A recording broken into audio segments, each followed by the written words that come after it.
جب اللہ پاک دل میں اتر جاتا ہے تو وقت تہجد آنکھوں میں نیند نہیں آتی۔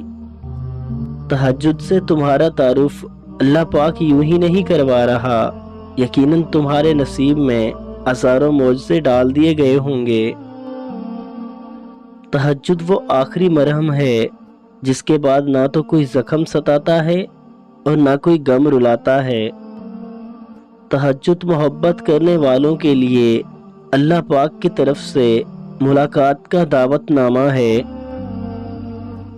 تہجد کی نماز کے لیے کسی عمر کی پابندی نہیں، جس کے کام رکے ہوں، مشکلات میں ڈوبے ہوں، سکون کی تلاش میں ہو، یہ وہ وقت ہے جب سب کی سنی جاتی ہے۔ بس نیند کی قربانی دینی ہے، اللہ پاک کو راضی کرنے لگ جانا ہے۔ وہ بندے کے بہت قریب ہے اور وہ ہماری حاجات کو بھی جانتا ہے، بس عمل کرنا پڑتا ہے، قربانی دینی پڑتی ہے۔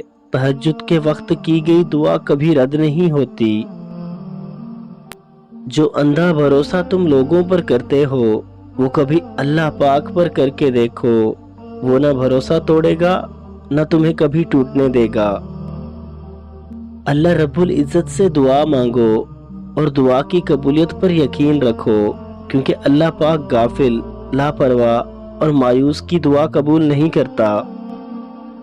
تہجد کی دعا کے لیے تو 7 آسمان کے پردے اٹھا دیے جاتے ہیں، تو پھر اللہ ایسے معجزے کرتا ہے جو کبھی زمین والوں نے دیکھے نہیں ہوتے۔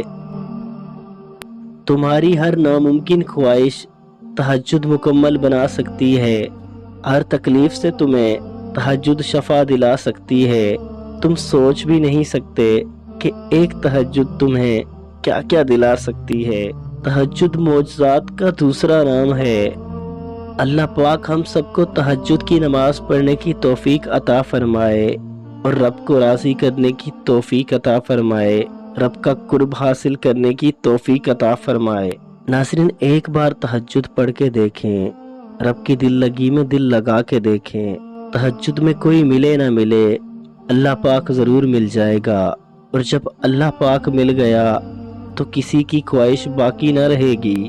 رب سے بڑھ کر دنیا میں کوئی محبت نہیں۔ بے شک جسے اللہ پاک مل گیا اسے سب کچھ مل گیا۔